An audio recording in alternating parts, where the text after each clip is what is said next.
Fatality among unvaccinated higher compared with those vaccinated.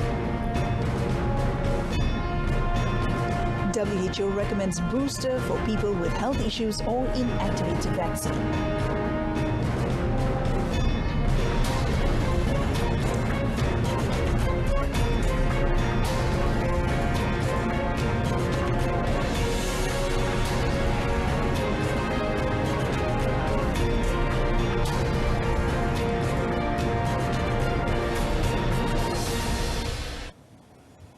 Hello and good afternoon. I'm Mohana Priya. Welcome to Updates at Noon.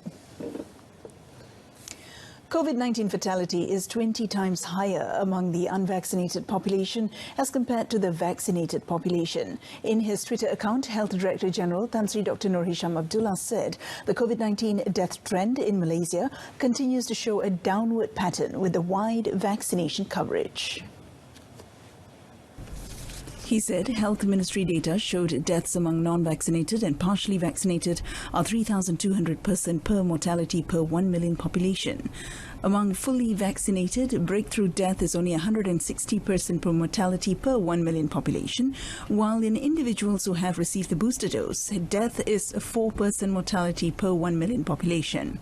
Tan Sri Nur Hisham said, based on the national COVID-19 mortality data from 1st January to 4th December, the highest announced total mortality was on 11th September, with 592 cases. The highest announced brought-in dead was on 13th September, with 176 cases. He added that the data was based on the number of mortality reports received daily.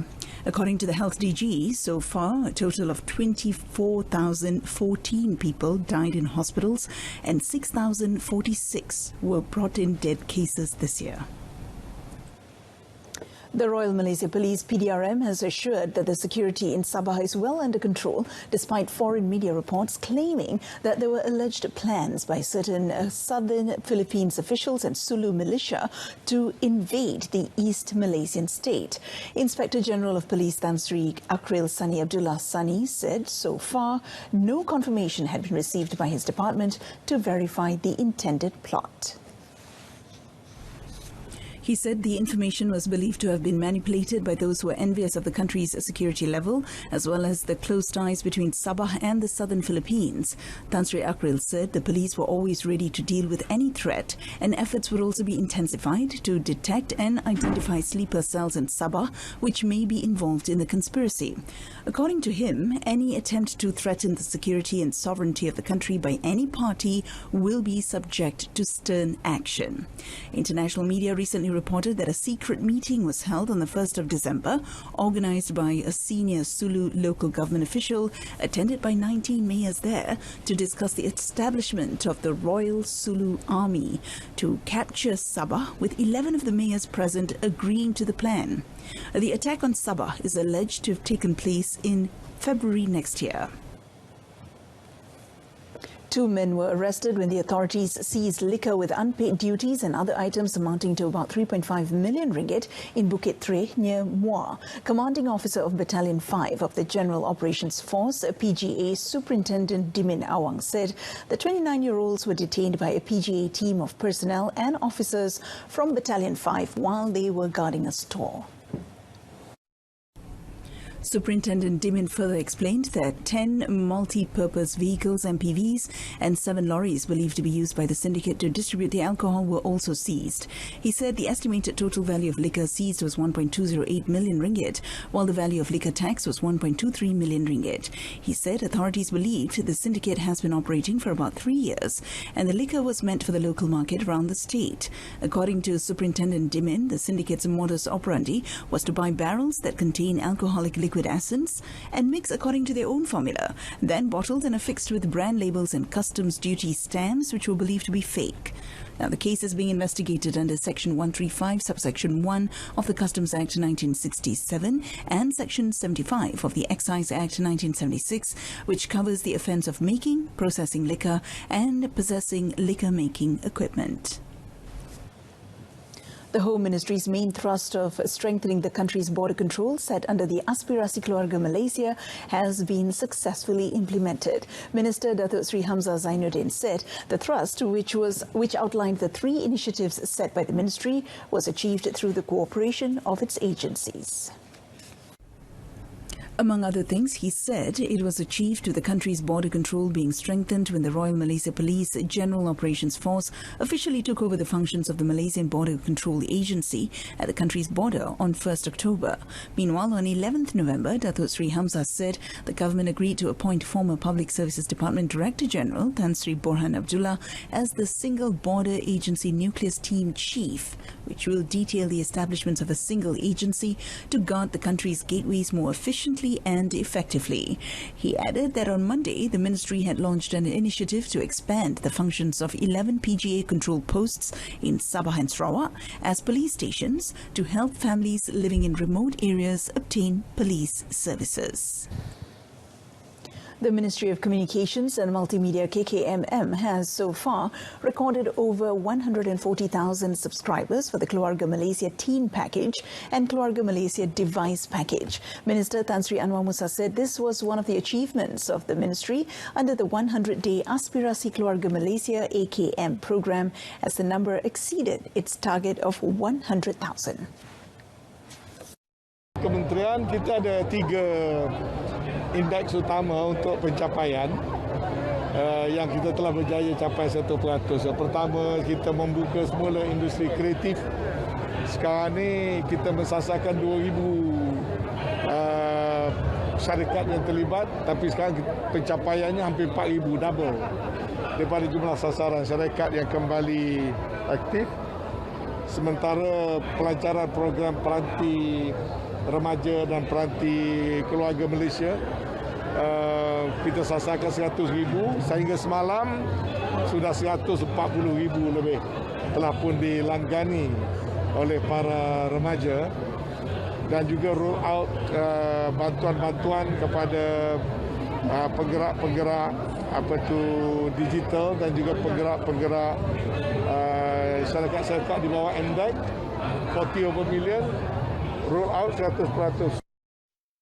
The packages on offer since its launch on 14th October until 15th April next year were aimed at helping students, teenagers to get access to internet and for the less fortunate to own affordable smart devices.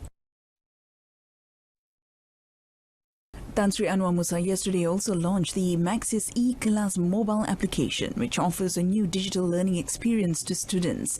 The e-Kelas application allows students, teachers and parents to have easy and flexible access to digital learning content.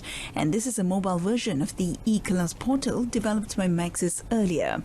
The e-Kelas application offers over 3,000 simple learning content for 3 core subjects, namely mathematics, English and science, through video reviews, examination notes, reading materials and live tutorial sessions with experienced teachers.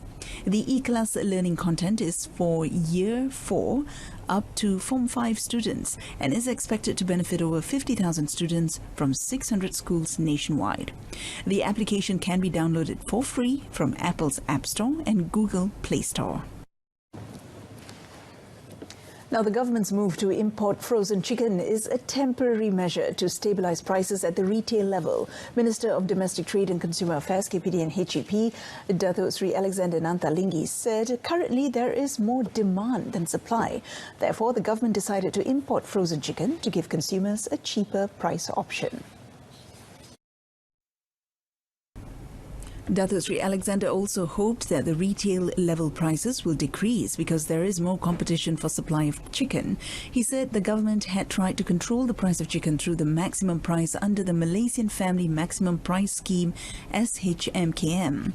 The maximum price of standard chicken is set at 9 ringgit 30 cent per kilo for retail sales and 8 ringgit per kilo for wholesalers in the peninsula except Langkawi.